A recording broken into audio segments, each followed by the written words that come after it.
예수 그리스도와 사단의 대쟁투 보겠습니다. 제가 어제 그저께 어떤 집사님, 여집사님하고 전화 통화를 했습니다. 전화 통화를 했는데 그 집사님 나한테 이렇게 질문하더라고요. 우리나라에서 내노라는 목사님이 있어요. 나 누구라고는 밝히지 않아요. 그래서 그 집사님은 그 목사님의 설교를 매일 듣는다. 나보고 그 목사님의 설교를 듣느냐고 묻더라고요. 난 하나도 안 들었다고. 안 듣는다고. 왜 안 듣느냐고 그러더라고요. 그러면 집사님이 물어봤습니다. 집사님, 그 목사님이 그렇게 중요한 핵심 성경 진리를 말씀하셨는데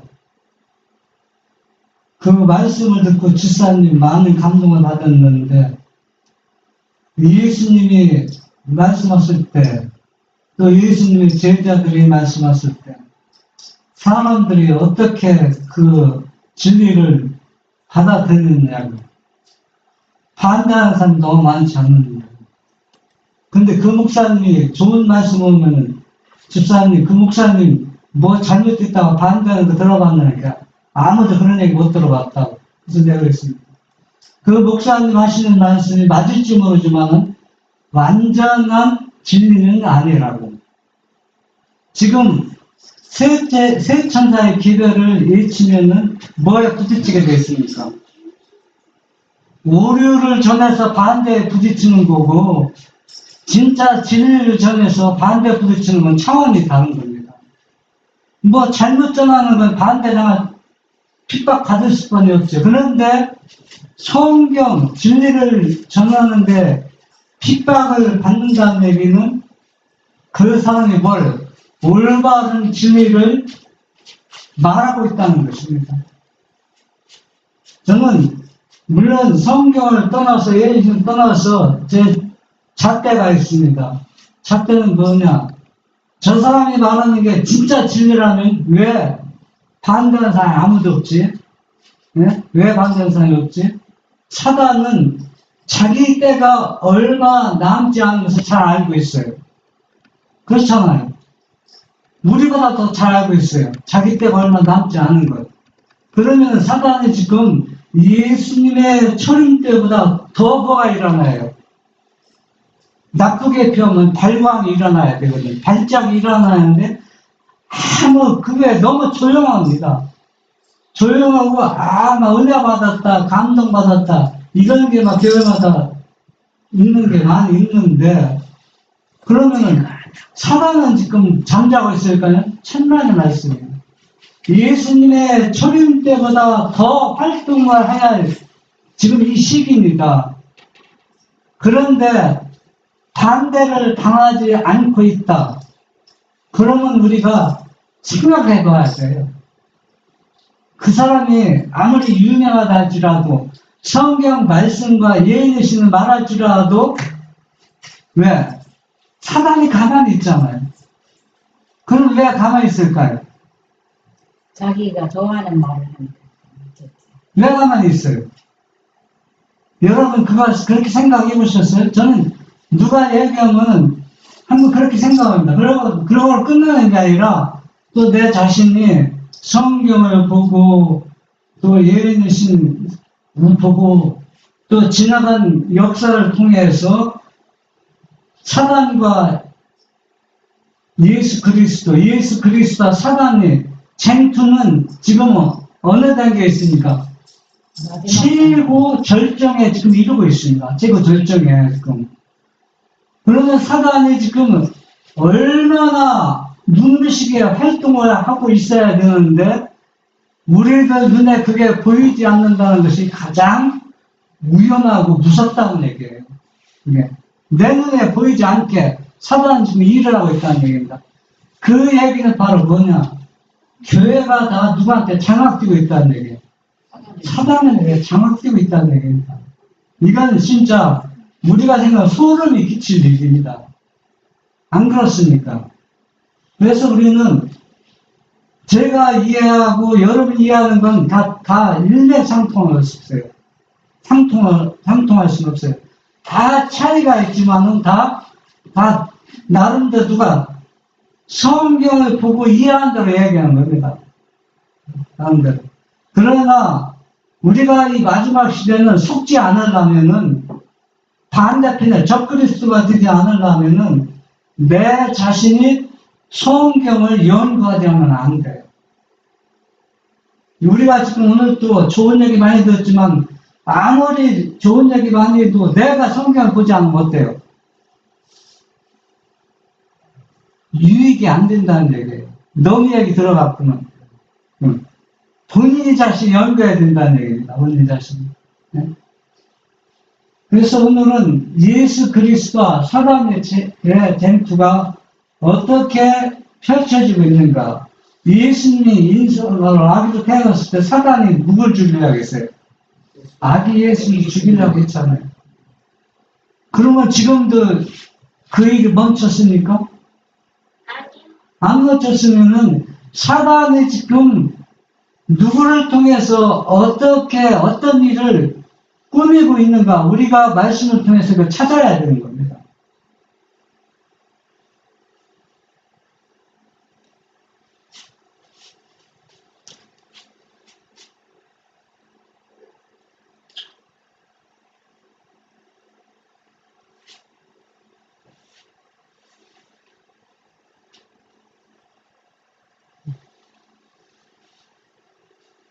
계시록 14장 6절 또 보니 다른 전사가 공중에 날아갔는데 땅에 강하는 자들 곧 여러 나라와 족속과 방언과 백성에게 전할 영원한 복음을 가졌더라. 이 영원한 복음이 뭡니까? 영원한 복음 예수님이 영원한 복음이죠. 이 복음은 우리가 하늘에 가서도 구원받고도 계속 뭐해야 돼? 연구할 주제라는 얘기입니다. 네. 우리가 예언도 모르면 우리가 어때요? 멸망당합니다. 그렇죠? 모든 예언이 우리를 어때요? 현 주소를 우리가 어떤 위치에 있는 것을 밝혀주는 겁니다. 그래서 자기 자신이 지금 어떤 위치에 있는가? 세상 종말에 가깝고 예수님이 재림의 때는 가까워왔는데 나는 지금 어느 위치에서 무엇을 하고 있는가? 그걸 정확히 밝혀주는 것이 바로 뭐냐? 예언과 또 다니엘서와 요한계시록입니다. 그래서 마지막 시대 요한계시록과 다니엘은 하나라고 있습니다. 둘이 하나라고 분명히 얘기했습니다. 네. 그래서 다니엘서는 예언이요, 요한계시록은 뭡니까? 계시잖아요. 이 두 책을 연구하지 않으면 구원받을 자가 없어요. 왜 구원 못 받습니까? 이 다니엘과 요한계시록이 우리를 구원해 주니까? 아니죠. 구원해 주지 않지만은 이걸 모르면 어때요? 속임을 당한다는 얘기입니다. 그래서 속지 않기 위해서 연구하는 겁니다. 속지 않기 위해서.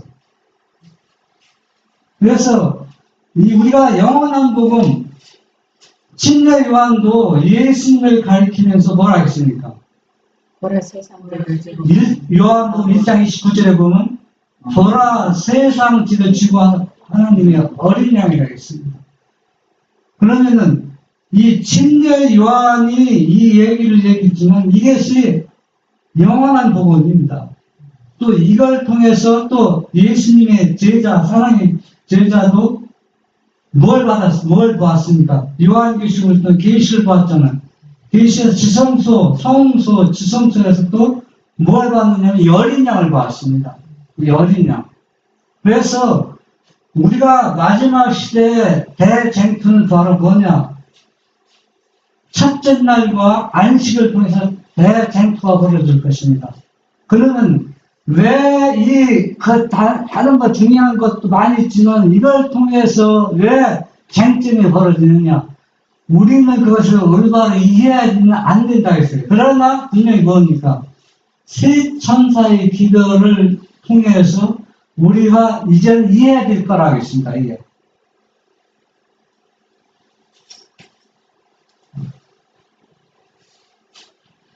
계시록 14장 6절 하늘 법정에 계류되어 있는 소송 사건 구제 중부 사업의 혜택을 받은 사람들은 하나님을 두려워함으로 완전한 성결에 이르기 위한 그들의 의무를 그 어떤 것도 방해를 하도록 허용해서는 안 된다.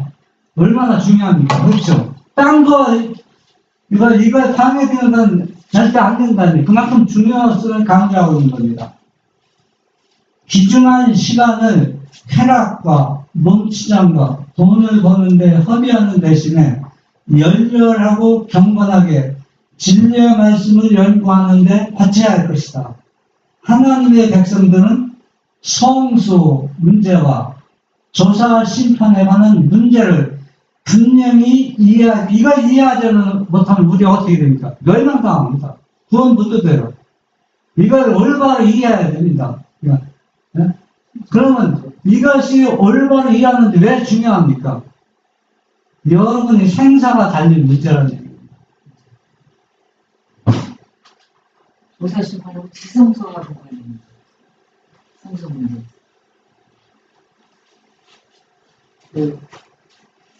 그들은 그들의 크신 대제사장 위치와 사업에 대하여 그들 스스로 알아야 한다. 지금 예수님이 어디에 있습니까? 지성소. 지성소에 있으면 나하고 관련이 있습니까? 없습니까? 관련이 있죠. 그러면 우리는 어디 위치에 서야 돼? 우리도 지성소. 우리도 그분 따라 지성소 위치에 서야 된다는 얘기입니다. 그렇지 못하면 그들은 이 시대에 필요한 신앙을 활용하거나 하나님께서 그들에게 차지하기를 바라시는 그 위치를 채우지 못하게 될 것이다. 우리가 만약에 예수님이 지성소에 있는데 나는 성소에 있다면 어떻게 됩니까? 어떻게 돼요? 구원을 놓치는 거지. 구원 놓치는 것뿐만 아니라 내 위치에 설 자리를 뺏기는 겁니다. 다른 사람은. 각 사람은 영혼을 구하든지 구원하든지 잃어버리든지 할 것이다. 각 사람은 하나님의 법정에 계류되어 있는 소송 사건이 있다. 각 사람은 크신 재판장을 직접 대면하여 서지 않으면 안 된다. 우리가 지금 이 대심판장한테 서 있는 것처럼, 단둘이 서 있는 것처럼 우리가 그렇게 살아야 됩니다. 나 혼자 그분 앞에 혼자 서 있는 것처럼.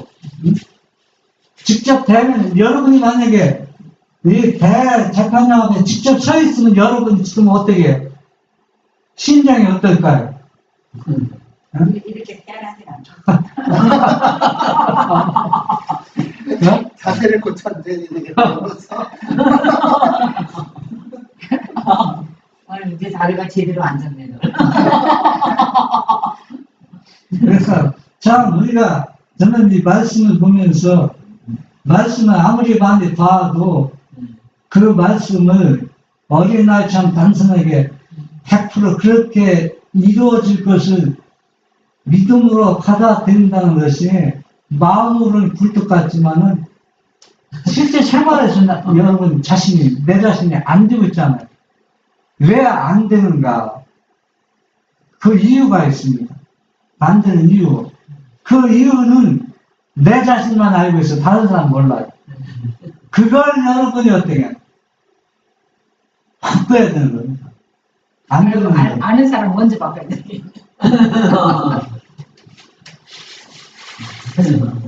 그러므로 심판이 시작되어 책들이 펴질 것과 마지막 날에 자신의 운명을 결정하는 자리에 서야 할 엄숙한 광경에 대하여 각 사람은 다니엘과 같이 자주 심사숙고하는 것이 참으로 기묘하다. 그런 문제에 대한 빛을 받은 모든 사람은 하나님께서 그들에게 맡기신 위대한 진리를 증거해야 한다.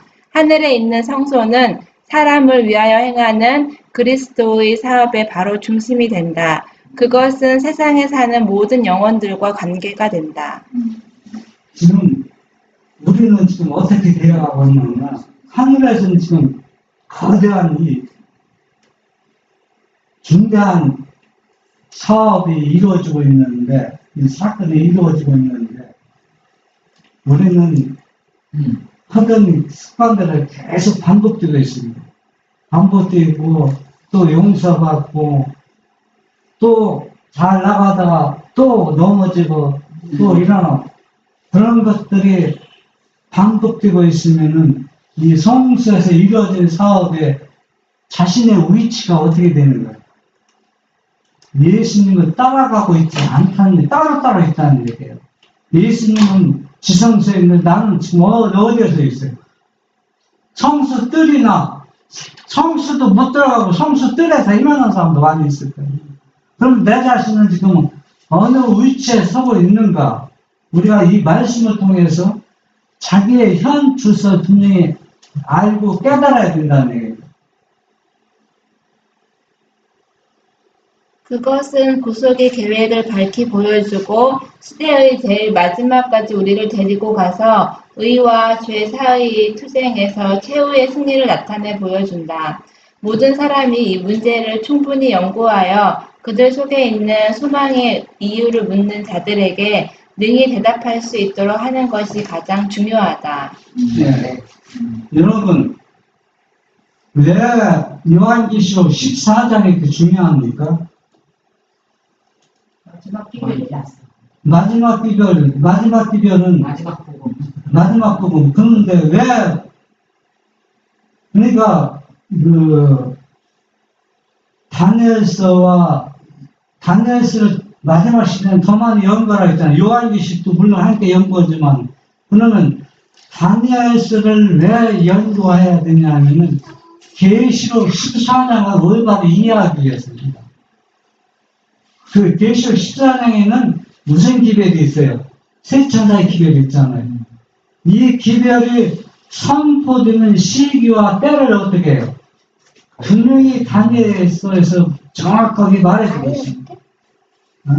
그리고 또 어떤 기별이 어떻게 선포되고 또 어떻게 전투가 전개되고 또 어떻게 승리할 것인가 다 다니엘서와 요한계시록이 다 뭘 해주고 있어요? 말해주고 있다는 얘기입니다. 그래서 우리가 이 문제를 질문을 받았을 때 막힘없이 대답할 수 있도록 어떻게 하라? 이 문제를 준비해 놓고 있어요. 준비하고 있어요. 준비해야 된다는 얘기입니다. 화해주소 계시록 14장 6절로 12절 곧 깨닫게 될 것임. 계시록 14장은 깊은 흥미를 자아내는 장이다. 우리는 이 성경 말씀의 모든 뜻을 곧 깨닫게 될 것이다. 계시자 요한에게 주어진 기별들은 분명한 말로 반복될 것이다. 네.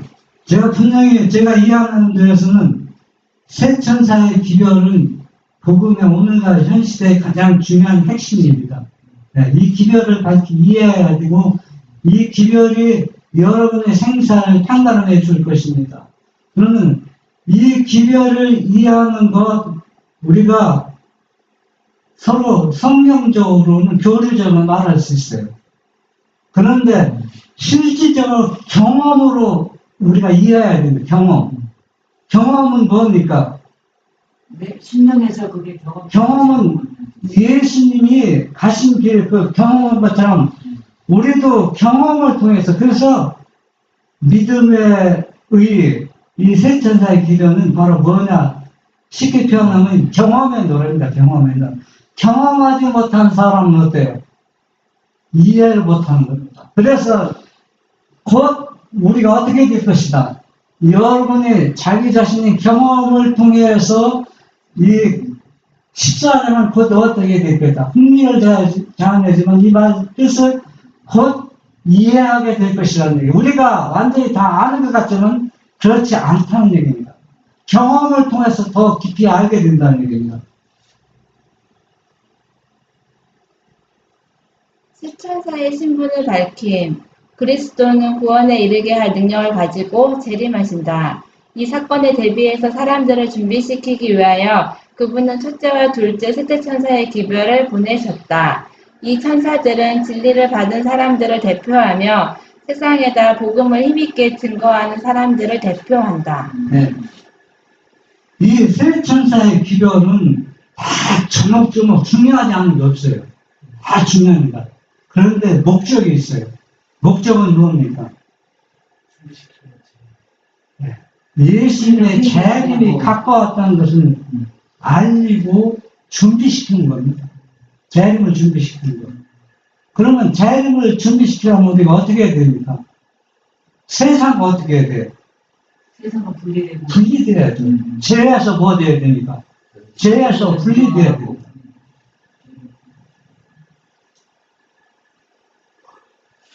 한 충성된 우리 계획은 계시록 18장에 묘사된 대로 되어 있다. 계시록 14장의 기별은 왜 주어졌는가?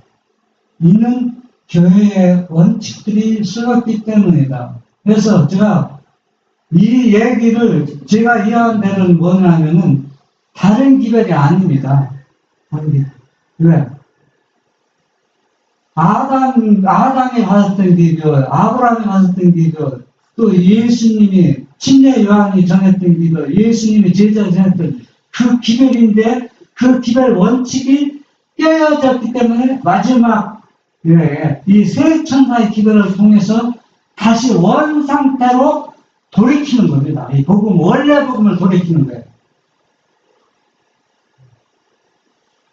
겉보기에는 전 세계가 짐승의 표를 받은 죄가 있지만 그 선지자가 본 것은 짐승을 경배하지도 않고 그들의 손에나 이마에 그 표를 받지도 않은 한 무리이다. 그는 말하기를 성도들의 인내가 여기 있나니 저희는 하나님의 계명과 예수 믿음을 지키는 자니라고 하였다. 네. 특별한 무리가 있어요. 우리가 볼 때는 진짜 다 뭐 받을 것 같아요? 짐승의 표 받을 것 같은데 그 중에서도 많은 무리들에 대해 진실한 무리가 있어요. 그런데 그들은 뭘 받지 못했어요? 아직 짐승의 표를 받지 않은 한 무리, 그러니까 이 진리를 듣지 못한 무리가 있습니다. 그 사람들을 우리가 불러내는 겁니다. 그 사람들이, 네? 그러면 그 사람들이 누구냐? 저희는 하나님이, 성도들이 있나니 저희는 하나님의 계명과 예수 믿음을 지키는 자니라. 그러면 이게 계시록 몇 장 있습니다. 14장? 12절이죠. 12절인데 이 12절이 여러분 십계명을 얘기하고 하나님의 성품을 얘기하고 여기에 또 뭐가 있습니까? 이 축소판이 또 안식일 계명 속에 이게 다 들어있습니다. 여러분 우리가 안식이라면은 어디만 나왔는데 이 안식이라면은 성경하는 진짜 안식일은 우리가 누구를 경배할 것이냐, 우리 주인 누구냐, 그걸 올바로 판단하는 것이 바로 이계일을 지키는 우리들은 진생표를 받고 안식일을 준수하는 사람은 하나님을 받는다 했는데 이 안식일은 하나님이 계명과 예수 믿음을 지키는 무리입니다. 무리이기 때문에 이 하나님의 인을 받을 수밖에 없어요.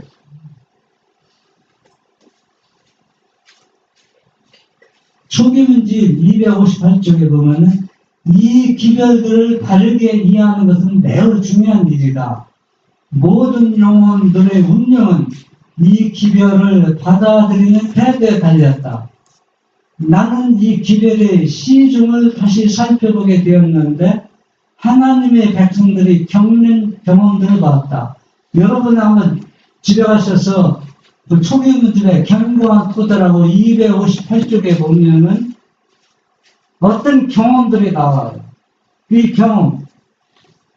그러니까 우리가 이 경험을 통해서 이 기별들을 이해하게 되는 겁니다. 우리가 아무리 지금 얘기해도 여러분 아까 조금 전에 욥에 대해서 나왔는데 욥이 죄가 있습니까 없습니까? 우리가 단도직입적으로 얘기하는 죄가 없는데 왜 그 특별 가운데라서 얘기했습니까? 죄가 없는 왜 회개했어요? 욥이 뭐 그렇게 회개할 정도 뭐 죄 지은 게 기록이 되어 있습니까? 욥이 그때 보면 회개했다는 얘기가 있어요, 없어요? 있어요. 38장에 쭉 가고 40장에 나오잖아요. 무슨 죄를 지어서 회개했습니까? 욥이 의인이었다는 얘기는 죄가 없어서 의인이라는 얘기가 아닙니다. 욥이 이 시험을 당하기 전에는 하나님이 의에 대해서 정확히 이해하지 못했어요. 그런데 시험을 받고 나서 하나님이 답답한 게 뭐라 했어요? 욥은 자꾸 변명하잖아요. 내가 내 생일이 없었더라면 태양이 뭐 떠오르지 않았더라면 뭐 자꾸 얘기하는데 그때 하나님이 뭐라 했어요? 동문서답하죠. 뭐라 했어요? 내가 이 지구에 기초 뚫어왔을 때 너는 어디 있었냐? 그러니까 욥이 뭐라 했어요? 할 말 없죠. 욥이 깨달았어요. 하나님의 의를 완전히 이해하고 믿은 대로 살았지만은 하나님이 보시기에는 아직도 성하다게 아직 한참 걸어야 돼. 욥 같은 일인데 욥이 얼마나 하나님이 사단에게 칭찬했잖아. 동방에서 이렇게 훌륭한 사람들이 보았느냐. 그러나 하나님의 성화의 수는 무한정입니다. 그 다음에 욥이 그 시험을 통과해서 그 과정을 거친 겁니다. 그래서 자기가 내가 믿음이 있어서 남을 도와주고 봉사한 게 아니라는 얘기입니다. 그것 갖고는 자기 생명을 사단으로부터 보호받을 수가 없어요. 하나님이 생명을 지켜줬기 때문에 그 생명이 사단으로부터 보호받을지 자기가 뭐 믿음이 있고 뭐 착한 일이고 올바로 뭐 하나님을 경배해서 하는 게 아니라는 얘기입니다. 구원은 절대적으로 누구의 은혜입니까? 하나님의 은혜, 예수님의 은혜입니다. 내가 하는 의는 아무것도 안 해요. 그런데 그것은 뭡니까? 하나님께서 얼마나 높게 평가하십니까? 너 믿음이 있다. 얼마나 높게 평가하십니까? 그렇게 하나님은 무한히 뭡니까? 은혜가 넘치고 자비로우신 분이라는 얘기입니다. 그런 분을 우리가 아버지로 모시고 있으니 얼마나 놀라운 특권과 축복을 받고 있습니다. 하나님께 영광을 돌린다는 것은 우리들 속에 있는 하나님의 품성을 드러내는 것이다. 이런 방법으로 그분을 세상에 알리는 것이다. 이런 방법으로 우리가 아버지와 아들을 세상에 알릴 때 우리는 하나님께 영광을 돌리는 것이다. 이게 영원한 복음입니다. 이거는 변하지 않아요. 우리가 하늘에 가면은 우리가 안 변합니까? 하늘에 가도 어떻게 돼요? 다 끝난 겁니까? 더 뭡니까? 네, 이제 시작은 새로운 출발 시작입니다. 그러니까 그 구속의 경륜이 그 무한한 그 사랑은 우리가 상상도 못하고 측량하지 못할 정도 얼마나 깊은데 그 사랑에 아버지가 아들을 되어준 그 희생 어린아이 예수님의 그 사랑이 얼마나 원대하신지 그걸 우리가 영원토록 어때요? 연구하고 연구해도 끝이 없다는 얘기입니다. 그래서 우리는 그분의 성품은 품성을 나누어 받지 않으면 우리가 하나님께 영광을 돌리는 게 아니라는 얘기입니다. 우리가 최대한 그분의 성품을 나누어 받는 것이 이것이 바로 뭐냐. 이 나누어 받지 않으면 우리가 세 천사의 기도를 전할 수가 없어요. 전한다 해도 힘이 없습니다. 모세가 예수님을 그 시내산에서 40일 동안 만났을 때 모세 얼굴에 뭐가 나왔어요? 광채 나왔습니다. 우리가 세 천사의 기도를 전하는 사람들은 모세의 얼굴에서 광채가 나는 것처럼 우리 얼굴에서 이게 나와야 돼요. 하나님의 성품이 나와야 됩니다. 이런 사람이 이 기별을 가지고 사는 때 뭐가 있어요? 힘이 있습니다, 힘이.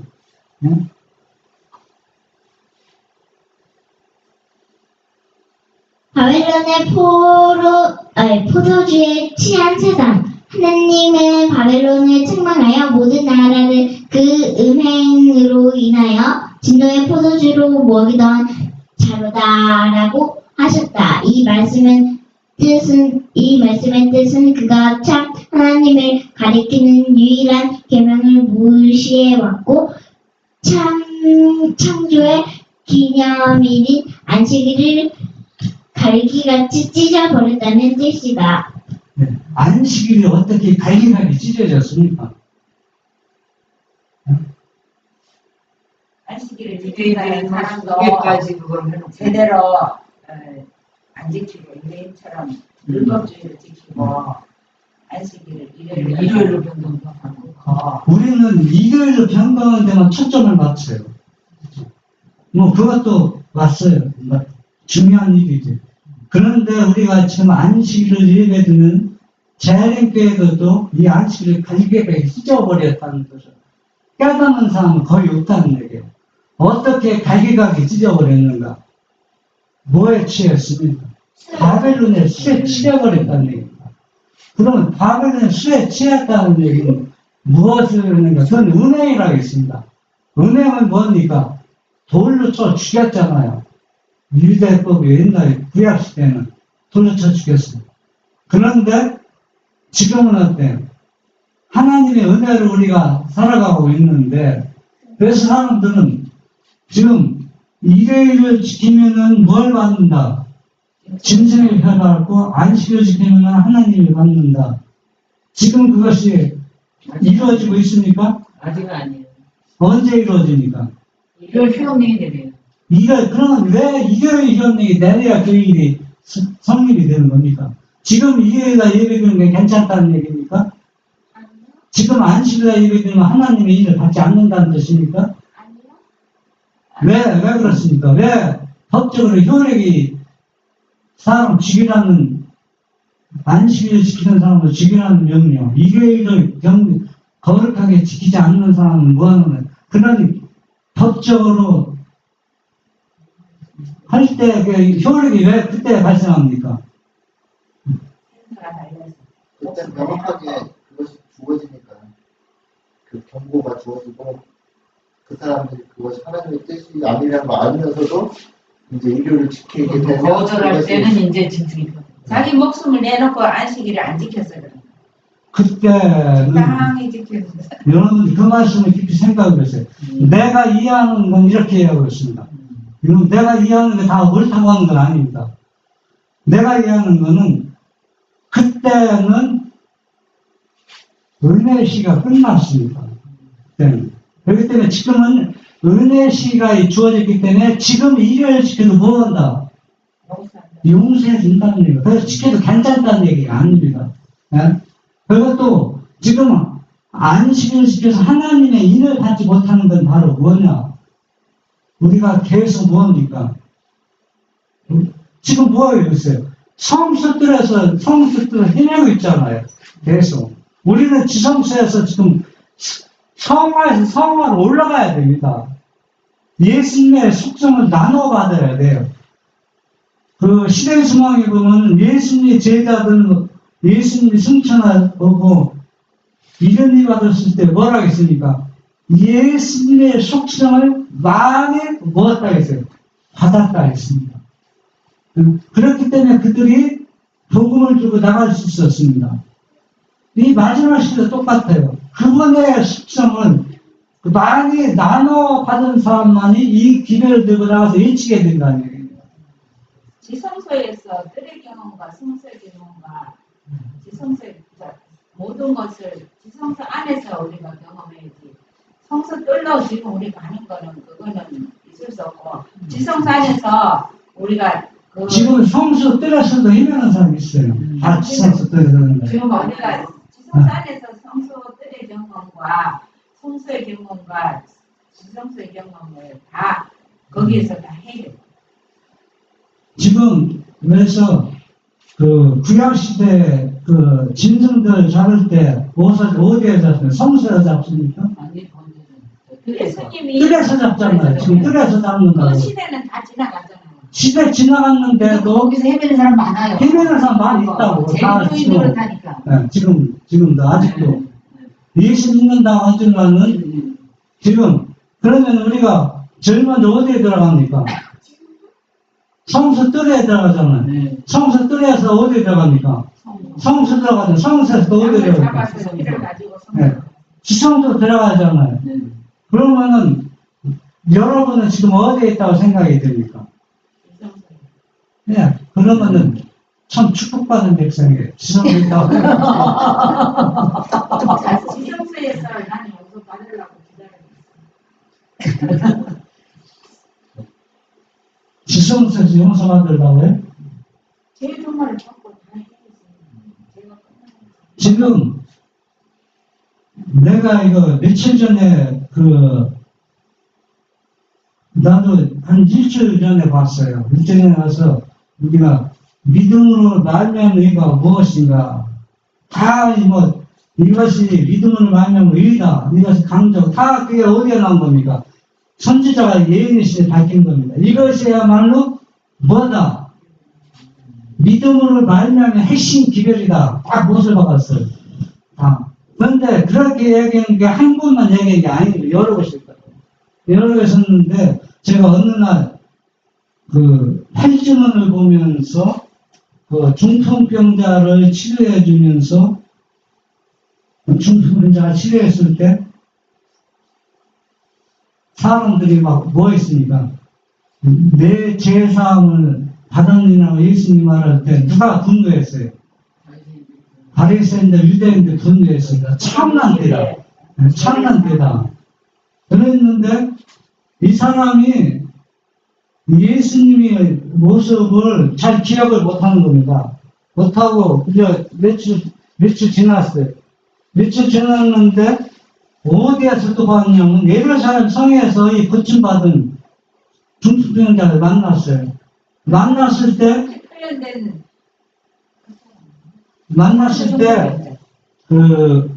먼저는 성경에는 내가 성경을 보고 시대에서만 아무리 봐도 죄상을 받았느냐고 얘기했는데 너 죄 고말되었다는 얘기를 못 봤거든. 못 봤는데 8주만에 보니까 선지자가 뭐라냐면 예수님이 그 사람하고 성전에서 그 사람하고 내 죄를 도말했으니까 다시는 죄를 짓지 말라. 그래서 이 얘기가 무슨 얘기인가 한참 어리광범하더라고요. 죄 도말은 지금 이루어지는 게 아닌데 그때도 죄 도말이 이루어졌나? 그래서 그 문장을 여러 번 보았어요. 여러 번 보니까 좀 이해가 되더라고요. 그러니까 그 얘기는 무슨 얘기냐면 선지자는 그 이해했더라고. 이해했기 때문에 성경에서는 뭐라 했어요? 내가 죄사함을 받았느니라 얘기했는데 이 선지자는 내 죄를 예수님이 도말하시고 얘기했다면 성경에 그게 없잖아요. 그런데 그래서 예수님의 속죄물은 완전한 속죄물입니다. 완전한. 근데 그 초림 때는 예수님만 그냥 영접하면 그냥 구원이었어요. 그때는 뭐 지성소니 뭐가 아니, 제 이야기 초림 때는. 들어보시라고요. 예, 예. 그러니까 여기에서 선지자가 한 얘기는 우리의 책에 기록된 그 도말을 얘기하는 게 아닙니다. 아니라 우리는 이 사람은 다시 죄를 안 지었어요. 중풍병자는 예수님이 그걸 믿었다는 얘기. 다시 우리는 잘못하고도 죄를 짓잖아요. 죄를 지었으면 우리가 뭘 받았어요?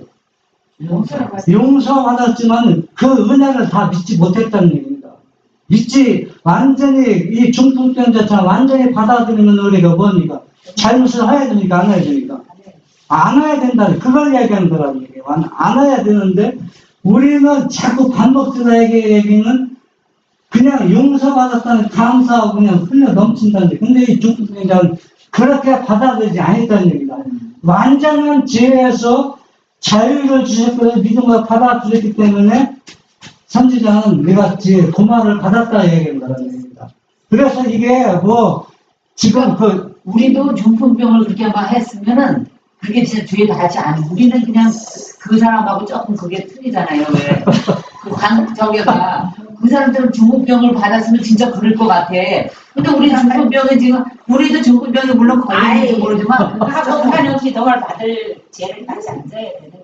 그래. 근데 우리는 안 그러게 안 지으려고 하지 근데도 안 그래야 되잖아. 그래서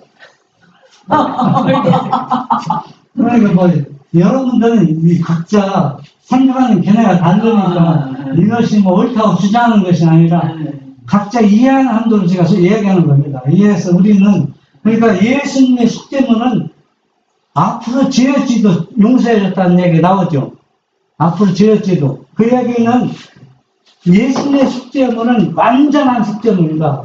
완전해서 우리를 죄에서 완전히 벗깁니다.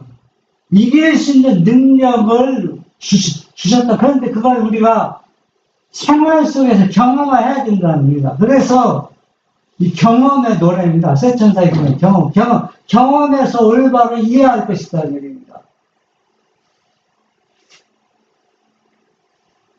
하나님은 엿새 동안에 세상을 창조하시고 제7일에 쉬셨으며 이날을 거룩하게 하시고 모든 다른 날과 따로 구별하여 거룩하게 하셨으며 오는 세대에 그의 백성들로 지키게 하셨다. 우리가 왜 안식일이 갈기갈기 지켜졌냐면은 안식일을 올바로 인식하고 이거 이해할 것 같으면 뭡니까?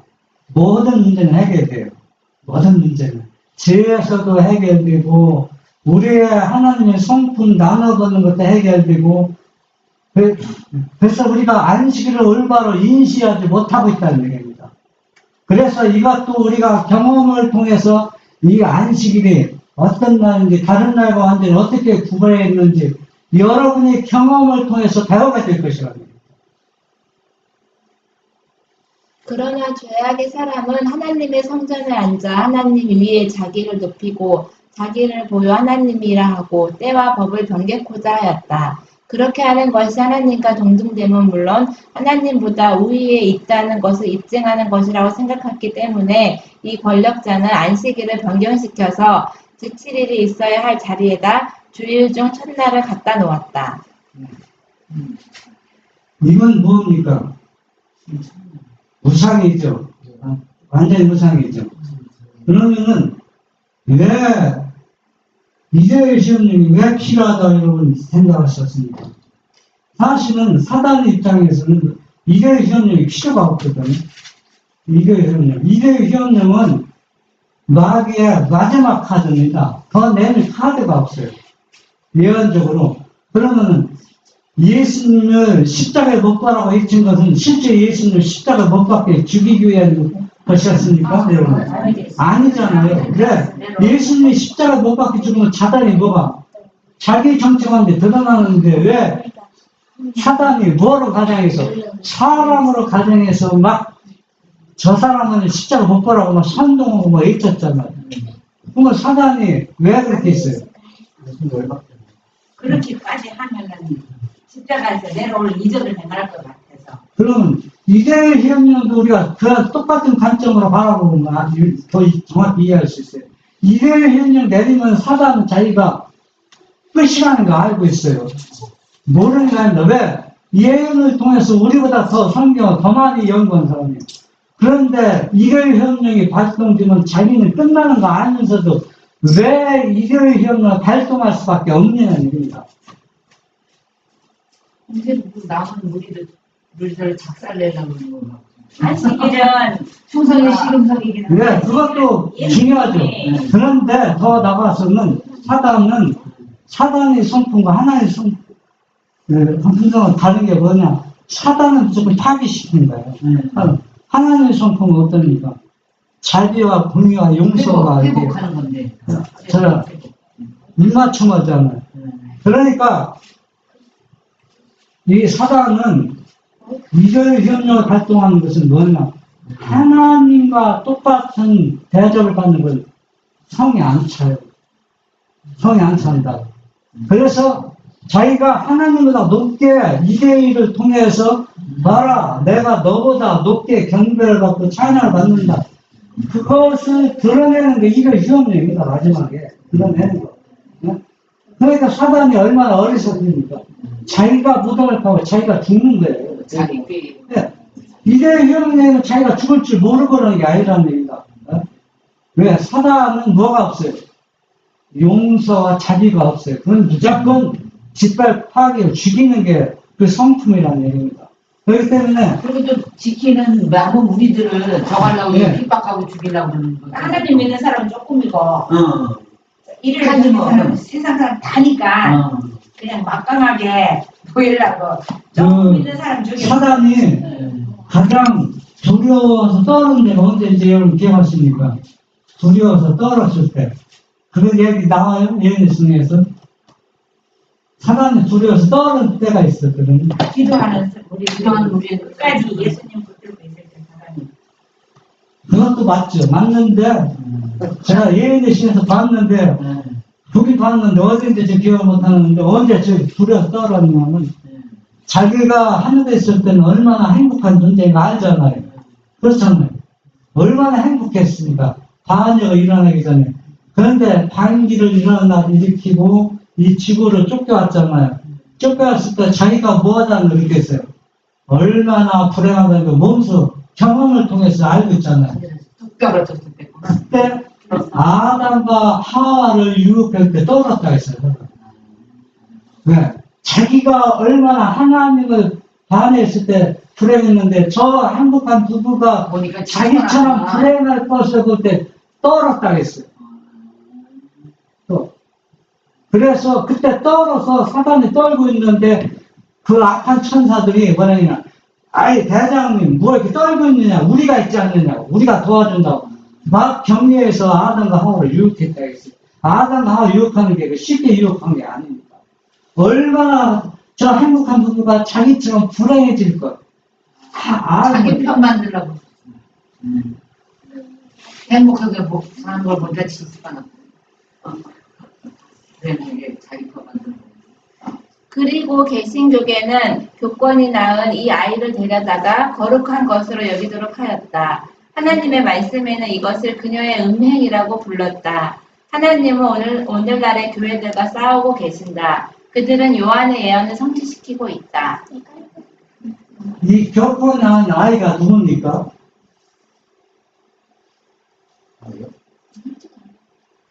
일요일 우상. 네?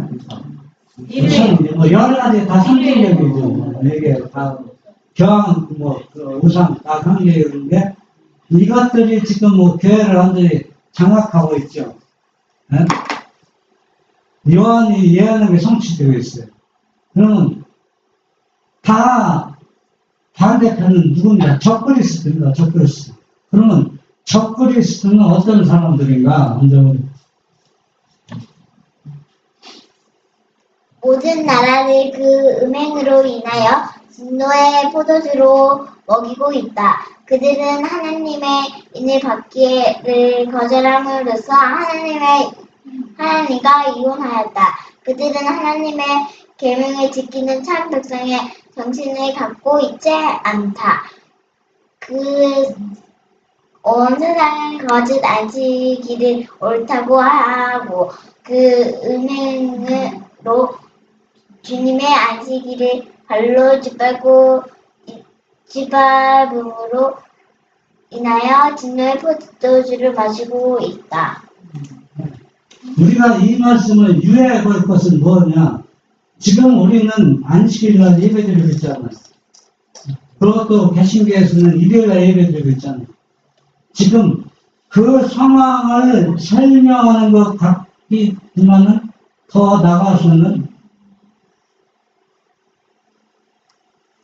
우리가 적그리스도가 된다는 겁니다. 적그리스도. 왜 적그리스도가 됐느냐? 안식일을 가격에 찢어버린 사람들 어떤 사람들이냐? 우상을 숭배하는 사람들은 다 뭐냐면 안식일에 가격에 찢어버린 사람들입니다. 그러면 우상 숭배라는 게 뭐냐? 자아도 우상 숭배가 될 수 있고, 일적으로 우상과 교리도 우상 숭배가 될 수 있고, 조사 심판 반대도 우상 숭배가 될 수 있고, 또 성경을 왜곡한 것도 뭐가 될 수 있어요? 우상 숭배가 될 수 있거든. 그렇게 하는 사람들은 뭡니까? 안식을 자기 발로 더럽히고 있다는 얘기입니다. 바벨론에서 나오라. 바벨론에게 선고된 큰 죄는 그가 모든 나라를 그 음행으로 인하여 진노의 포도주를 먹인 죄이다. 그가 세상에 주어 취하게 한 포도주는 그가 세상의 세력 있는 자들과 맺은 불법적인 관계로 얻은 거짓 교리들을 의미한다. 그는 세상과 짝함으로 그의 믿음은 타락되고 그 다음에는 성경의 가장 명백한 말씀에 반대되는 교리를 가르침으로 세상에 부패한 가마를 미치고 있다. 사람들은 이런 얘기를 우리 장님께서 제가 많이 들었거든. 이거 더 알아. 바벨론에서 나온 사람들은 개신교도 있다. 우리 안식일교는 장님께서 의사대교거든. 근데 사람들은 너무 그걸 왜곡하고 있어요. 왜, 무엇이 왜곡하고 있습니까?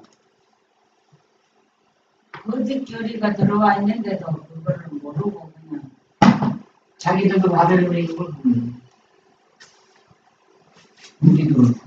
지금 사실은 이 안식의 계명에 지대로 빛이 주어진 된 역사는 하위 선지자가 살아서 얼마 안 됐어요. 그때. 얼마 안 돼서 뿌리가 완전히 내리지도 못했어요. 네? 완전히 뿌리가. 그 당시에는 교권하면은 초대교회가 변질돼서 내려온 교권이 뭐냐면 로마 교황청이거든요. 그게 초대교회 변질된 교회란 말이에요. 그래서 교부들이 책 많이 썼잖아요. 교부들은 누구냐? 카톨릭이 뭡니까? 주교들이 교부라고 합니다. 주교들. 그러다 그 유명한 목사님들이 삼위일체를 반증하는데 김일곤 목사님, 김대성 목사님, 누구 목사님 여러 분 보니까 교부들 책을 인용을 많이 했더라고. 교부들 책에는 이렇게 삼위일체가 있다고 하나님 성령이 있다는 걸 입증을 많이 했더라고. 그래서 교부들 책이라는 거 아무리 찾아봐도 찾아볼 수가 없더라고. 교부들 책이라는 게 없어요. 예언의 신도와도 교부들 책이라는 거 줄임표가 없어요.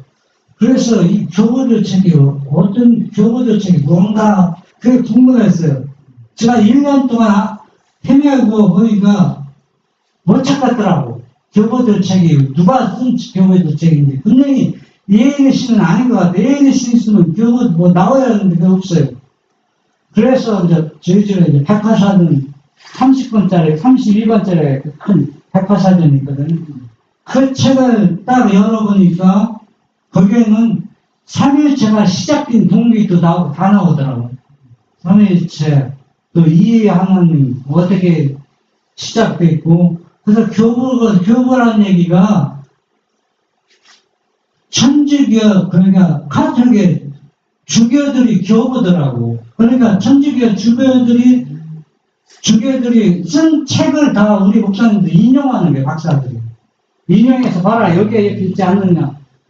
그러니까 지금 얼마나 거짓교리 포도주에 취해 있습니까? 너무 취해 있어요.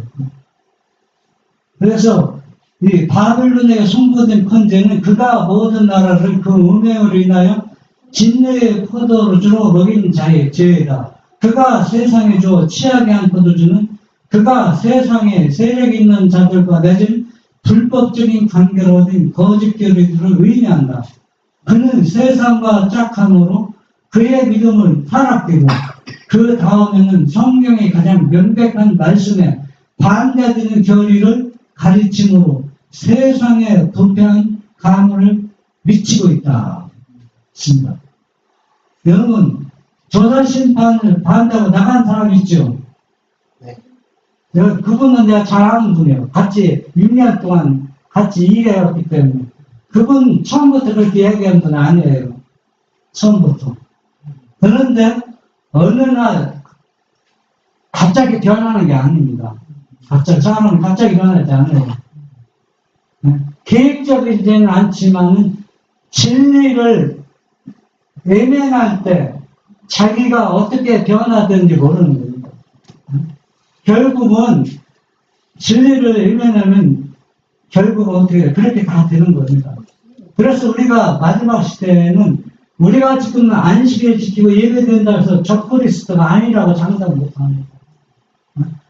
우리도 적그리스도가 되고 개신교에도 충실한 영혼이 많이 있다고 했잖아요. 지금 여기에는 조금 전에 봤지만은 충실한 무리는 뭘 받지 못한 사람들이에요. 아직 진리의 빛을 완전히 받지 못했기 때문에 자기 양심대로 하나님을 경배하는 사람들. 그 사람들은 셋째 천사의 기별에 있을 때 벌써 나온다. 우리 재림교회는 성수 문제 지금 알았으니까 성수 문제를 통해서 재림교회가 출발했잖아요. 그걸 이해하기 때문에. 그래서 우리 재림교회는 그때는 이미 은혜의 문이 거의 닫혔다고 보면 됩니다. 다라고 표현하는 모습이지만 거의 다 닫힌 상태입니다. 그러니까 지금 여기에서 보면은 거짓 교리들이 얼마나 지금 교회를 장악하고 있습니까? 이게 우상입니다. 이것을 여러분 전해보세요. 반대합니까? 반대하지 않습니까? 엄청난 반대와 핍박을 받습니다. 여러분들 사람 하나 죽였다 그렇게 사람들 비난하지 않아요. 저 사람 악한 생각 사람을 죽였거나 끝나지만은 그러나 거짓 교리가 틀렸다고 하면은 엄청난 공격을 받아요. 네, 이거는 누구의 정체를 밝히는 거예요? 사단의 정체를 밝히는 겁니다. 그래서 우리가 지금 세 천사의 기별은 복음의 핵심이고 가장 중요하지만 결국은 뭐냐? 예수 그리스도와 사단의 마지막 대쟁투. 가장 중요한 부분에 지금 우리가 쓰고 있으면 나는 어느 편에 속해 있는가를 말씀을 통해서 우리가 우리 자신을 살펴보는 겁니다. 그래서 만약에 내가 사단의 적 그리스도 편에 가까이 서 있다면 우리는 돌이켜 나와야 됩니다. 뭘 통해서? 말씀을 통해서. 그것도 말씀을 통해서 적 그리스도 편에 서 있는 사람들 우리가 어떻게 끌어내야 된다는 얘기입니다. 그러면 여러분 자신이 뭘 봐야 돼요? 말씀을 봐야 된다는 얘기입니다.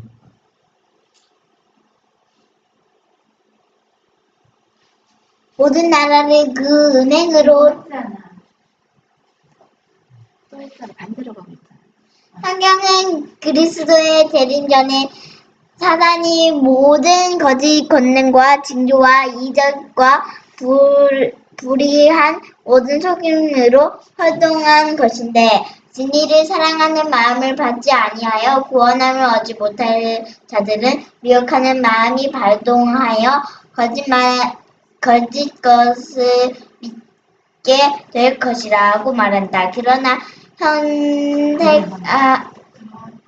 그러한 상태가 이루어지고 모든 그리스도 교국의 각 교회들이 세상과 완전히 연합될 때 바벨론의 사람은 절정에 이를 것이다. 네, 여러분 첫째 천의 기별이 1844년에 전해졌죠. 또 둘째 천의 기별도 전해졌죠. 그런데 왜 예수님이 제일 먼저 안 있다고 생각합니까? 네. 완전한 기별이 안 나가서. 왜 완전한 기별이 안 나갔습니까? 안식일 기별도 안 나갔지. 제일 믿음은 저게 이 성소도 성소까지밖에 아니고 지성소 사업도 안 했지. 그런데 그거를 100% 받아들여서 윌리엄 뮬러가 100% 받아들여서 계속 밀고 했으면 그 당시에 그때는 뭐 여러 가지 이유가 많이 있습니다. 이유가 재림할 수 없는 이유가 여러 가지 있는데 그 마지막 징조는 별 소락이 떨어지고 마지막 징조는 그때 다 일어났다. 그때는 심판하실 수가 없었어요. 한마디로 얘기해서 심판은 어느 때 이루어집니까? 완전한 복음이 전해진 후에 심판이 이루어지는 거죠. 완전한. 그리고 그때는 둘째 천사의 기별이 전해졌지만은 완전히 성경에서 지금 예인씨 얘기한 대로 완전히 바벨론화 되지 않았다고 했어요. 진행 중에 있습니다. 완전히 타락하지 않았기 때문에 둘째 천사의 기별이 나갔지만은 심판할 수가 없는 겁니다. 완전히. 그러니까 지금도 이 둘째 천사의 기별을 선포하는 바벨론화 되는 거 지금 뭡니까? 계속 진행 중입니다. 그러니까 이 교회들이 앞으로 어떤 일이 일어날지 여러분이 소소치게 놀랄 일들이 앞으로 일어날 거예요. 엄청난 일들이, 예상치 못한 일들이 우리 교회에서, 세계 각 교회에서 일어날 것입니다. 그런 일들이 일어나야 뭡니까? 하나님께서 심판하실 분이 없던가. 아직 제약의 완전히 뭡니까?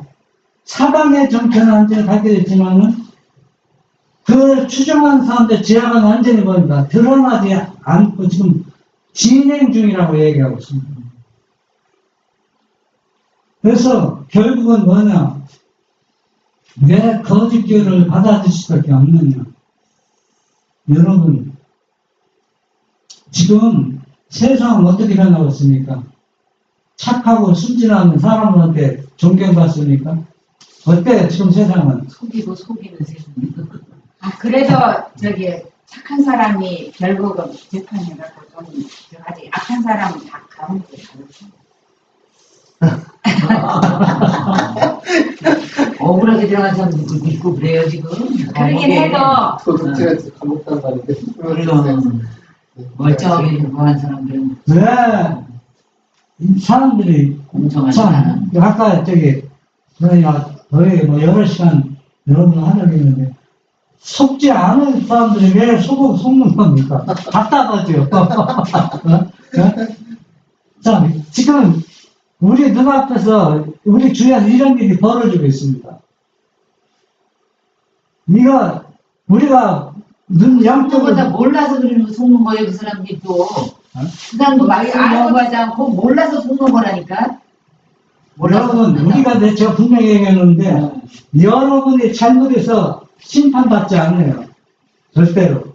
죽음 당하지 않는다. 여러 잘못해갖고. 우리 육신의 부모도 자기가 잘못했다고 죽입니까? 벌 줍니까? 아닙니다. 그런데 심판받는 건 왜 심판받습니까? 그게 알고도 알고도 돌아서지 않았어. 네. 알고서 돌아섰다. 잘못이란 걸 알고 자기 아들을 주어서 회개했는데, 이 진리를 거절한 것 때문에 심판받는 것이지, 뭐 잘못했다고 심판받는다고 생각합니다. 물론 잘못했다고 심판받는 것도 맞죠. 결국은 뭐냐면은, 진리를 거절한 거 하나님 책임을 묻는 겁니다. 진리를 거절한 거. 그거하고 완전히 여러분 생각해보세요. 같은 내용과 좀 완전히 달라요. 잘못해서 심판받는 거고, 진리를 거절해서 심판받는 거 다르다는 얘기입니다. 그래서 우리는 이 마지막 시대에 우리가 이 거짓길에 속아나가지 않고 이러한 이상한 이런 것들 세상과 연합하면은 우리는 이 거짓길을 받아들일 수는 없어요. 왜 받아들일 수는 없냐면 제가 한번 얘기해주면은 우리 재림께서 2억을 투자해서 재림신문에 나가는 게 있어요. 80년대 2억을 투자하고 신문에. 여러분 신문 지금 신문 보지 않지만은 신문 교회가 이단이 아니다. 네, 그거 2억 투자해서 된 겁니다. 그게 돈 그냥 낸게 그때 삼위일체를 받아들인 건데 1980년에 아직. 그런데 신문 요만하게 내는 게 요만큼 그러니까 이 참미책만 게 내려면 신문에 내려면 돈 얼마나 많이 드는지 아세요? 몇 천만 원 들어요. 그러면은 그때는 한 장면에 한 장이 나왔어요. 제7의 안식일 예수님의 교회는 이단이 아니다. 그게 한 장, 2억이거든. 2억이 되는 건데, 그거 보고 우리 자린교회도 얼마나 좋아했어요. 우리는 이단은 아니다. 그렇죠. 그러면서 막 전됐겠지. 그래갖고서 막 그냥 한참 그게 뭐 설교를 하는 것 같잖아. 그게 뭡니까? 세상과 연합한 거예요. 네. 진리대로 사람은 세상으로부터 떨어지니까 교회로부터 왕따를 당하거든요. 그렇기 때문에 우리가 말씀대로 사는 사람들은 여러분이 가을 초수가 점점 좁아져요. 또 여러분의 인맥관계도 돼요. 점점 좁혀 들어갑니다. 좁혀 들어가기 때문에 이별 협력이 법적으로 효력을 발생했을 때 그렇게 안식일을 잘 지키는 사람들이 자기가 사실 땅이 좋으니까 적그리스도 때문에 가담하는 거예요. 적그리스도. 지금은 적그리스도가 누군지 그것도 이해하게 될 것이라겠어요. 적그리스도가 근데 누군지. 요즘은 매매를 못하게 될 그거 지경이 이러면 그냥 그렇게 할 거지. 요즘은 그것뿐만 아니라 일요일 개인들 전도한다고 안식일도 지키고 일요일도 지키고 그렇게 해갖고 다 해야 돼요. 한꺼번에 넘어가는 건 아니에요. 그래서 우리가 세상을 조금씩 여러분 개구리 있잖아요. 개구리를 물 뜨거운 물에 집어넣으면 튀어나오니까 튀어나와. 그런데 찬물에 개구리를 넣잖아요. 불을 뜨겁기 때문에 자기가 죽는지도 모르고. 죽는지를 가만히 있어. 가만히 있다. 우리도 그렇게 될 확률이 높아요. 잘못하면. 그러니까 거짓기를 이거는 괜찮대. 조금씩 양보하고 타협하다 보면은 완전히 개구리처럼 그렇게 자기 생명을 잃어버릴 수 있다는 거예요. 그래서 우리는 여기 계신 분들은 말씀을 깊이 연구해서 이런 이설에 빠지지 않도록 우리가 조심해야 될 것입니다. 이러한 변화는 현재 진행 중에 있으며 요한계시록 14장 8절의 완전한 성취는 아직 장래에 속한 일이다. 바벨론을 구성하고 있는 교회들 내에 존재하는 영적 암흑과 하나님께로부터의 분리에도 불구하고 그들의 단체 안에는 참된 그리스도인의 큰 무리들이 여전히 남아있다. 이 무리들이 재림교회일까요? 대신교회에 속할까요? 우리가 대부분. 네? 재림교회 사람된 그리스도인 큰 우리가. 재림교회라고요? 아니 저기야 저쪽 개신교 쪽인데 얘기하는 건데 뭐. 그들 중에는 이 시대를 위한 특별한 기별을 아직 깨닫지 못한 사람들이 있다. 재림교회가 이 기별을 깨닫지 못했습니까? 깨닫지 못했다는 것은 관심을 안 가졌다는 얘기. 그거는 변명할 수가 없어요. 조사심판 되게 통합니까? 예? 나 그 성경 잘 이해하지 못해서 그렇습니다. 그 얘기 할 수 있어요? 못합니다. 그러니까 제일 불쌍한 건 뭐냐? 우리 교회가 가장 불쌍하다고 볼 수 있어요. 만약에 진리대로 살지 않고 올바른 안식을 준수하지 못하면 가장 불쌍한 존재입니다. 마지막 대쟁투의 실제적 초점, 짐승의 표는 무엇이며 어떻게 하나님의 두려운 경고를 피할 수가 있을까를 깨닫는 것은 모든 사람의 흥미거리이다. 왜 사람들은 짐승의 표와 그 우상이 무엇으로 이루어져 있는가를 알려고 하지 않는가? 그것은 하나님의 인과 직접적인 대조를 이루고 있다. 그러니까 안식일을 지키는 무리와 일요일을 지키는 무리가 완전히 구분되는데 일요일을 지키는 무리는 거짓 안식을 지키는 무리는 뭘 받아요? 짐승의 표를 받는다. 근데 왜 짐승의 표를 받고 이 하나님이 인과 직접적인 대화를 이루고 있어요. 하나님의 인을 받는 사람은 누구를 경배하고 있습니까? 하나님을 경배하고 있는데 그러면 우리가 이거 생각합시다. 일요일 개신교들은 사단을 경배한다고 합니까? 하나님을 경배한다고 합니까? 하나님을 경배한다고 하는데 왜 여기서 짐승의 표를 받아요? 하나님을 경배하고 있는데 사람이 만든 계명을 따라.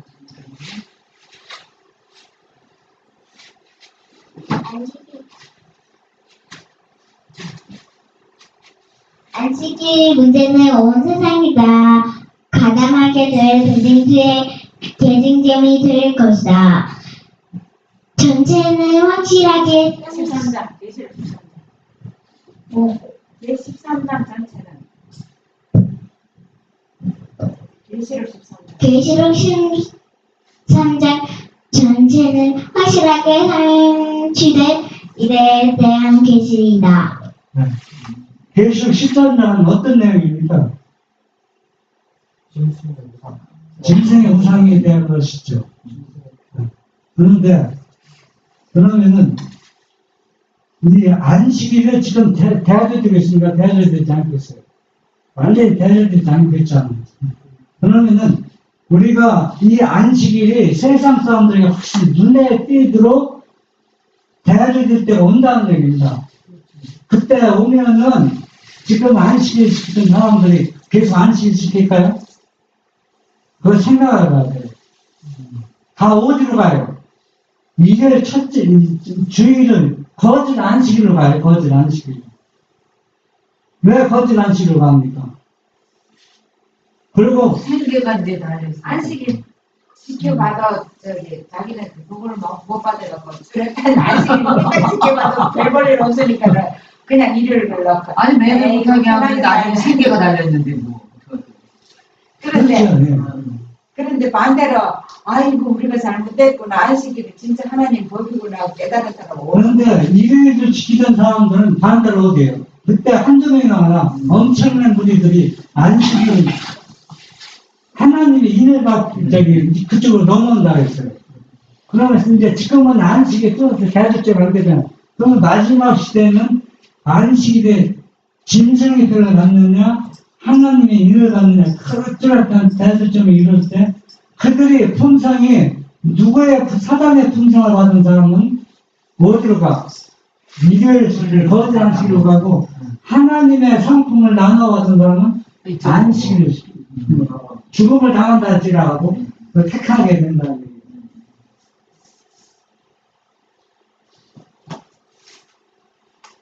짐승의 표란 무엇인가? 요한은 주일 중 첫날을 지킴으로 짐승과 그 우상을 숭배하는 사람들과는 판약의 다른 한 백성은 그러한 요구를 받았는데 바로 주일을 지키는 것이 짐승의 표이다. 그러는 이 얘기를 제가 쉽게 표현합니다. 제가 이해하는 대로 내가 먼저 실제 돈이 있지 않지만 내가 돈이 있어요. 예를 들어 돈이 있어서 저 사람이 돈 없어서 죽어가는 사람이 있어요. 돈이 없어갖고 죽어가는 사람이 있는데 내가 돈을 수십억을 투자해서 그 사람을 살렸어요. 살렸거든. 살렸는데 그러면 그 사람이 나한테 돈 받은 사람이 고마워요, 고맙지 않아요? 고맙지. 그러면 그 사람은 누구를 넣어야 돼? 자기 도와준 사람을 어떻게 해야 돼? 감사하고 그분의 뜻에 일차로 생활을 살아야 되거든. 그렇잖아요. 네. 나 때문에 그 사람이 죽지 않고 살았기 때문에 바로 안식일이 바로 그 역할을 한다는 얘기입니다. 안식일은 우리가 만물을 창조하신 우리가 참된 주인이라는 얘기입니다. 우리 종이고 그렇기 때문에 안식일은 누구를 경배하는 거예요? 내 주인이 내가 굶었을 때 먹을 걸 주고 내가 헐벗을 때 옷을 입혀주고 그래서 나를 살게 해가지고 내 생명을 지탱해 해줬는데 그 은혜가 얼마나 감사해요. 그래서 안식일은 그분에게 경배하고 감사의 표시로 안식을 지킨단 말이에요. 쉽게 표현합니다. 그 짐승의 그거냐 대응한다. 그거 대반하는 겁니다. 그렇게 큰 은혜를 입었는데 그 은혜를 어때요? 대반하는 겁니다. 대반한다는 그 짐승과 같은 행동하는 거예요. 짐승처럼 사람은 무엇입니까? 짐승에게는 존경심이 있습니까? 없습니까? 없어요. 사람에게 뭐가 있어요? 존경심이 있잖아요. 그러니까 자기의 은덕을 베푼 사람을 대반할 수 있어요? 없어요? 대반해서는 안 되는 겁니다. 사람은. 왜? 은혜를 입힌 사람을 우리가 그 사람에 실망시키지 않는 게 사람의 본분이라는 얘기입니다. 그런데 자기에게 은혜를 베푼 사람을 배반하는 것은 누구와 같은 사람? 짐승들이 하는 행동이라는 얘기입니다. 그래서 짐승처럼 행동하기 때문에 짐승의 입대를 받는 거예요. 우리의 주인은 어때요? 은혜를 하나님이 자기 아들을 십자가를 통해서 나의 속죄물을 드리셔서 나를 구원해 줬는데 그걸 배반해 버리는 겁니다. 그 배반한다는 얘기는 짐승은 자기를 잘해줬을 때는 좀 기억하지만 시간 지나면 잊어버려요. 그래서 짐승처럼 행동하기 때문에 짐승의 표를 받는 겁니다. 하나님의 인을 받는다면 하나님의 상품을 받았기 때문에 하나님의 인을 받는 것입니다. 그는 이 요구를 할 때 뭘 통해서 하는 거냐? 한 백성이 요구를 받는데 바로 여러분들은 어느 쪽에 서겠습니까? 짐승처럼 대응망대한 일을 택하였어요. 절대 아니라고 다 얘기하겠죠. 지금 아니야. 그렇게 돼봐야 조식이 되지. 하나님. 그런데 누가 적그리스도가 될지 모릅니다. 누가 안 될지 장담할 수가 없는 겁니다.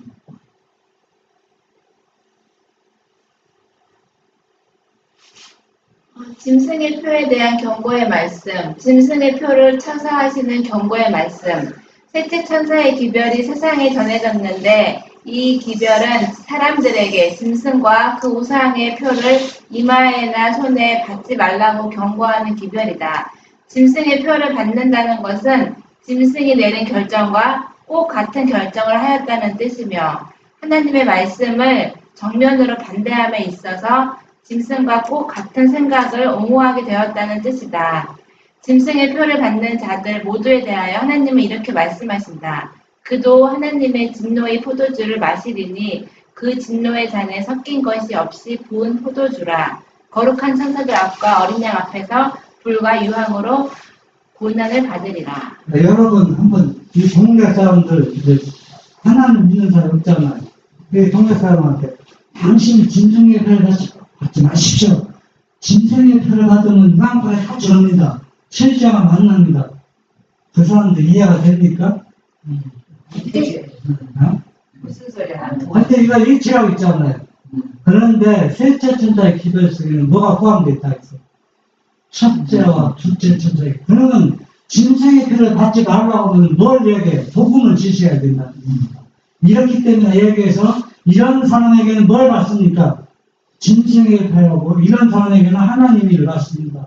첫째와 둘째 천사의 기별을 병행해서 셋째 천사의 기별을 전해야 된다. 그래야 짐승의 표가 뭔지 알지. 짐승의 표를 받지 마시오. 이 춤은 뭐가 합니까?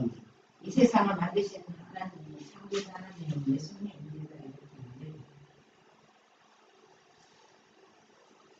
만약 진리의 빛이 그대에게 제시되어 넷째 계명의 안식일을 드러내어 보여주고 안식일 준수는 일요일 준수는 성경상 아무 근거가 없다는 것을 보여주었지만 그래도 그대는 여전히 거짓 안식일에 집착해서 하나님께서 나의 성일이라고 부르신 안식일을 기억하여 거룩하게 지키기를 거부한다면 그대는 짐승의 표를 받는 것이다. 언제 짐승의 표를 받는 것이 되는가?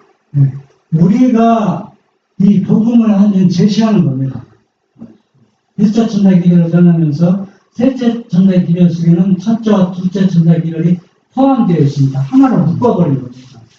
그래서 왜 이해를 시키면 안 되는 거지? 그 설명은 여기 설명 어떻게 하라고 나왔지 않았지만 그래서 경험이라는 얘기가 경험. 그래서 그 경험하기 위해서는 사도 바울이 뭐라 했어요? 누가 자기가 예수님 어디서 만났다 했어요? 사도 바울이 예수님 만나기 전에는 예수님을 경배한 사람이니까 예수 믿는 사람은 잡아 죽인 사람이잖아요. 그런데 누구를 만나서? 담에서에서 예수님을 만나면 완전히 변했잖아요. 완전히 다른 사람으로. 그래서 우리가 셋째 천사의 기별을 전하는 사람들도 사도바 같은 경험이 필요하다는 거예요. 성경에는 일요일이 보통 일하는 날과는 다르다는 것을 보여주는 말이 한마디도 없다는 것을 알고도 그대가 짐승의 표를 받기로 하고 하나님의 임 받기를 거절하면서 일요일에 일하지 않고 하나님을 경배하라는 법령을 그대가 순종할 때이다. 우리가 이마에나 손에 이 표를 받으면 불순종하는 자들에게 선고된 심판이 우리에게 떨어질 것이 분명하다. 그러나 살아계신 하나님의 이는 주의 안식일을 양심적으로 지키는 사람들에게 찍힌다.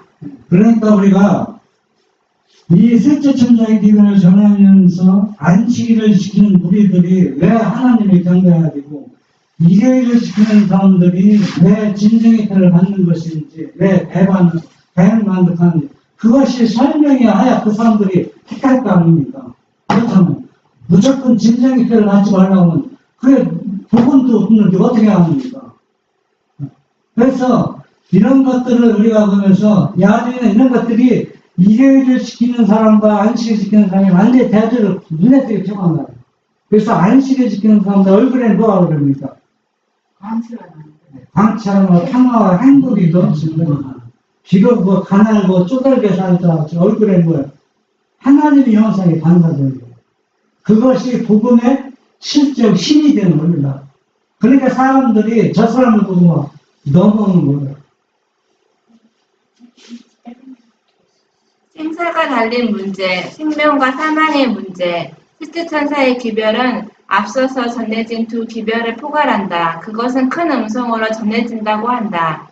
이 말의 뜻은 성령의 능력이 함께 하신다는 말이다. 지금은 모든 것이 위기에 처해 있다. 셋째 천사의 기별은 가장 중요한 것으로 여겨져야 한다. 그것은 생명과 사망의 문제이다. 이 기별로 인해서 받게 되는 감명은 그 기별을 전하는 사람들의 열성과 엄숙성의 정도에 비례할 것이다. 그러니까 안식일을 존중하고 하나님을 진짜 경배하는 사람들은 안식을 존중하는 무리에 속하고 일요일을 지키는 무리들은 짐승처럼 배양망덕하고 하나님의 은혜를 거절했기 때문에 짐승의 표를 받는다. 그래서 이런 사람들에게 뭐가 올 것이다? 심판이 올 것이다. 전하는 겁니다. 그래서 사람들이 이 진리를 듣고 선택하는 겁니다. 선택할 때 이 기별을 듣고 마지막 시대에 많은 사람들이 어떻게 온다고 했어요? 구름대처럼 몰려온다고 했어요. 그래서 많은 사람들이 다 짐승의 표를 받는 것 같지만 그렇지 않다는 얘기입니다. 참백성이 많이 있다는 얘기입니다. 그러니까 우리는 여러분들은 기별을 듣고 바벨론에서 나오는 무리가 아니라 기별을 선포하는 무리라고 생각해야 돼요. 그러면 여러분의 품성이 지금 어떻게 됩니까? 예수님을 닮아가야 된다는 얘기입니다. 우리가 예수님의 성품을 닮아가지 않으면은 내가 아무리 신실하고 믿음대로 산다고 하지만은 적그리스도편에 쓸 수밖에 없다는 것을 우리가 알아야 된다. 그래서 이 기도는 셋째 천의 기도는 생사에 달린 문제입니다. 이것을 아느냐 모르느냐 해서 내 가족이 내 자신이 영생 얻느냐 멸망을 당하느냐 이보다 더 중요한 기도이 없다는 얘기입니다.